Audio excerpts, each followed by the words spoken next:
This coverage of MWC is brought to you by Bitdefender Mobile Security. You could say that this is the battle of two different flagships for the same exact company.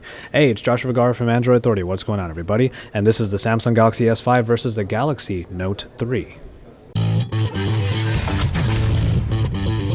Though we are looking at two different sizes in these phones, we do see that the design aesthetics are actually quite similar between these two phones. The Note 3 does feature the more angular design and the very flat sides that the Galaxy S5 has adopted. The bigger 5.1-inch display on the Galaxy S5 does increase its size overall, but it is still smaller than the Galaxy Note 3 with its much larger 5.7-inch screen. The Galaxy Note 3 introduced a new material choice for Samsung as the back was made of a faux leather, a textured plastic that did feel really nice in the hand. We have yet another change in the Galaxy S5 with a soft touch back that has a perforated design. Now, in the end, which one is better for you is going to be your opinion, but I think we can all agree that both of these are a welcome shift away from glossy plastic. One thing that the Samsung Galaxy S5 can definitely boast is its IP67 rating. It is waterproof and dustproof, which means that it can take the elements better than most smartphones out there, including the Galaxy Note 3. When it comes to the screens, while we do have the same 1080p resolution on both of these Super AMOLED displays, the difference in the size does mean that the pixel density is different on both. But for the most part, the text and reading experience on either one should still be very great, and the media consumption will be as well. As is expected from Super AMOLED displays, we do have vibrant colors, perhaps somewhat oversaturated, great viewing angles, and in the end, it's just a joy to watch anything on either one of these screens, depending on which size you prefer.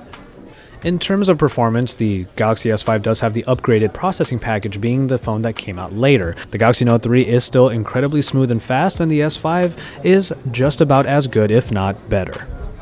One thing that might be just a little bit of a disappointment is that the Galaxy S5 only comes with 2 GB of RAM. Despite the Note 3 beginning the trend of 3 GB, it doesn't look like that was going to continue for the S line.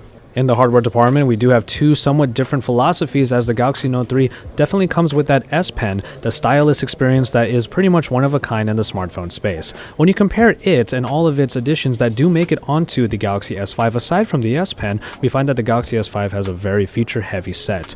It does come with all of the bits and pieces that originally made it onto the S4 and the Note 3, but now there are new features like the fingerprint scanner that is found underneath the home button for a swipe down of any of your fingers to unlock the phone, and also a heart rate monitor on the back found just beneath the camera optics. The camera found in the Samsung Galaxy Note 3 was a very good 13 megapixel shooter that provided some pretty good shots and some pretty good videos, and was the first to bring 4K recording to the Samsung space. However, Samsung moved to a 16 megapixel ISOCELL sensor in the Galaxy S5 that should be able to take even better pictures with less noise, especially in low light conditions. It does also bring 4K recording to the fray as well, but it is limited to only 5 minutes of video due to the large files it would create. Overall, however, the app in the S5 has been overhauled a little bit to provide a lot more settings for your smartphone photography. Hit that settings button and you'll see a lot of different toggles and settings in order to really tweak what kind of picture you want out of the camera.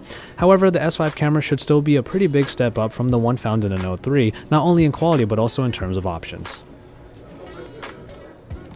And finally, when it comes to software, we were looking for a bit of an update when it comes to the TouchWiz UI found in the Samsung Galaxy S5. Unfortunately, we didn't quite get it here, but it may not be that big a deal, as TouchWiz still performs very well despite some of its enhancements and maybe the need for an update that we are still going to end up waiting for. However, on the Galaxy Note 3, it does get the enhancements provided to it by the S Pen, which allow it to have a very great stylus experience that is somewhat one of a kind.